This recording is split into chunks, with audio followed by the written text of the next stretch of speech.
오늘도 작업 무사히 잘 끝내고 시간이 조금 남아가지고 편집하고 있습니다. 손님 오시려면 아직 1시간 정도 남아있기 때문에 그때 동안 편집 조금 하다가 선풍기 바람도 좀 쐬면서 좀 휴식을 취하고 있겠습니다. 이번 차주님은 중고차 구입해가지고 이렇게 입고해 주셨는데 지금 차를 한번 바꾸셨어요. 처음에 차량을 구입을 했다가 같이 해보고 깜짝 놀래가지고 이제 환불을 받았다고 하더라고요. 그래도 환불을 받으셔가지고 참 그러다 그나마 다행이죠.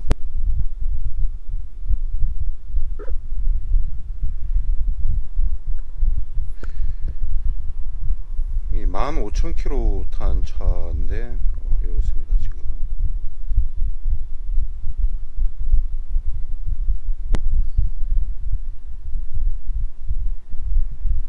두 번째 지금 작업한 차량 같은 경우에는 그래도 녹이 없지는 않은데 그냥 일반적인 평균적인 그 정도 됐거든요. 키로 수가 적게 탔다고 해가지고 무조건 녹이 없다 이렇게 생각하지 마시고 화분은 한번 살펴보고 구입을 하시는 게 좋을 것 같습니다. 이번 차주점 이게 부식이 상당히 심하게 일어난 경우는 좀 답답하잖아요, 그죠? 답이 없으니까 그렇게 한번 확인을 해 보시는 걸 추천을 드립니다.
자, 모하비 작업 다 끝나고 이제 조립만 남았습니다. 날씨가 덥다 보니까 조금 시간이 좀 많이 처지는 경향이 있습니다. 자, 그래도 최선을 다해서 시공 완료했고 완성된 모습 확인을 해보시면은 정비에 전혀 지장이 없도록 최대한 완벽하게 마스킹 처리를 한 후에 언더코팅 도포를 했기 때문에 이런 정갈한 모습으로 결과물이 나오는 겁니다. 중고차 구입하시고 바로 입고된 차량이고 그래서 청소 작업 그리고 녹전환 작업 이런 시간이 조금 많이 추가돼 가지고 시간은 훨씬 더 많이 걸렸거든요.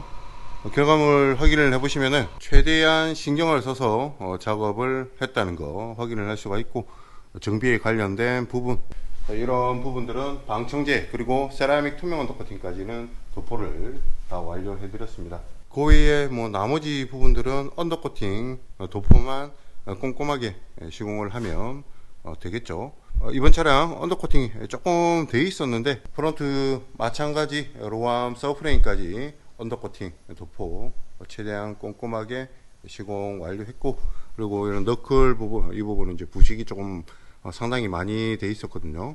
녹전한 이제 도포하고 방청제 세라믹 투명 언더코팅까지 최대한 꼼꼼하게 시공을 해드렸습니다. 그리고 이너코팅까지 다 완료했고, 이런 부분들은 보이지 않는 부분이기 때문에 조금 더 신경을 써서 작업을 해야 되겠죠.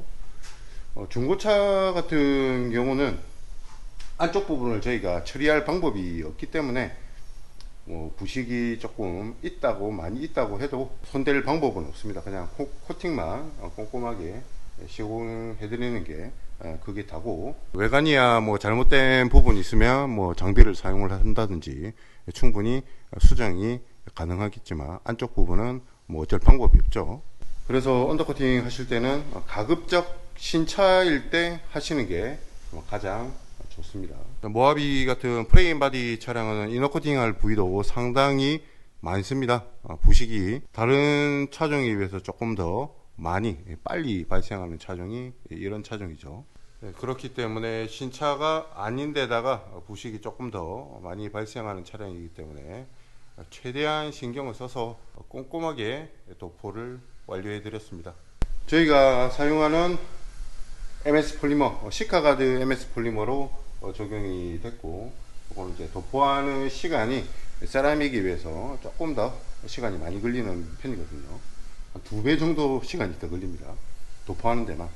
앞쪽도 자세하게 보셔도 최대한 빠진 것 없이 시공이 됐다는 거 확인을 할 수가 있죠. 그리고 언더코팅 도포되어야 할 부분, 아닌 부분 경계도 정확하게 나눠서 시공이 되어진 모습 확인을 할 수가 있습니다. 언더코팅 같은 경우에는 시공 시간이 업체마다 상당히 많이 차이가 납니다. 뭐 이런 차 기준이라도 몇 시간, 뭐 3시간, 4시간 만에 작업이 끝나는 데도 있을 거고, 뭐 반나절 이상 걸리는 그런 것도 있을 거고, 하루 꼬박 해야 되는 그런 것도 있을 거고, 신차 기준으로 말씀을 드렸을 때 그거는 어떤 방법으로 시공하느냐에 따라서 틀리겠죠. 뭐 방법에 따라 시간 차이가 날 수도 있고, 그리고 얼마나 꼼꼼하게 시공을 하느냐, 그거에 따라서 시간은 달라질 수가 있습니다. 저희는 녹전환제 도포할 부분 도포하고, 방청제 세라믹 투명 언더코팅, 이너코팅, 그리고 언더코팅, 이런 식으로 좀 밑작업을 좀 단계적으로 한 다음에 맨 마지막에 언더코팅 도포를 하거든요. 물론 언더코팅 도포가 끝나고 나서도 한 번 더 보강할 부분, 더 취약한 부분 이렇게 보강을 해드리는데, 그런 밑작업들이 시간이 많이 걸립니다. 그래서 언더코팅 하실 때는 무조건 가격만 따지고 결정하실 게 아니라 어떤 방법으로 시공을 하는지, 그리고 제품도 당연히 알아봐야 되겠죠. 얼마나 꼼꼼하게 하는지 이런 것까지 두루두루 복합해서 결정을 하시는 게 좋아요. 하부 같은 경우는 일반 소비자분께서 눈으로 이렇게 확인, 점검하기가 상당히 어려운 부분이죠. 외관이야 그냥 눈에 보이니까 뭐 잘못된 게 있거나 뭐 오염이 심하다든지 뭐 이상이 있으면 바로바로 뭐 어떻게든 수정이 가능하지만, 하부는 보이지 않는 부분에다가 가장 취약한 부분입니다. 바닥에 항상 붙어 다니기 때문에 오염도도 가장 심하고, 그리고 자동차 이렇게 외관 중에서 코팅도 가장 부실하게 되어 있는 부분이기 때문에, 이런 부분 코팅을 하실 때는 정말 꼼꼼하게 체계적으로 시공을 하는 게 상당히 중요하거든요. 자, 이렇게 오늘도 작업 한 대 완료했고, 이제 바로 조립할 겁니다. 전화 받고 조립할게요. 네, 틀리기 때문에 저도 정확하게 말씀 한 20일에서 한 달 정도요. 손님 도착. 안녕하십니까. 처음에 보여준 차는 좀 제가 봐도 좀 언더커팅 하기에는 조금 무리가 있어요. 그래가지고 저기 가서 한번 써봤더니 다 근데 환불을 해주던가요? 예? 등록하고 다 안 하셨어요? 했죠. 했는데도 그거 다 해주던가요? 아니, 자기들이 지정한 업체가 다래요. 그래도 언제 나가라고. 환불을 해주니까는 거기 옵션은 좋은 데네요. 케이크. 아, 그러니까요. 되게- 그 차는 조금 이 바닷가를 좀 많이 가는 차량. 바다에 담그는 차는 것 같아요. 보니까. 그 정도면은 들어가는 차인데. 그걸 나중에 얘기하더라고 나중에. 예, 문제가 그게 그냥 되게- 바닷가에 근처에 사신다고 차 그렇게 되진 않거든요.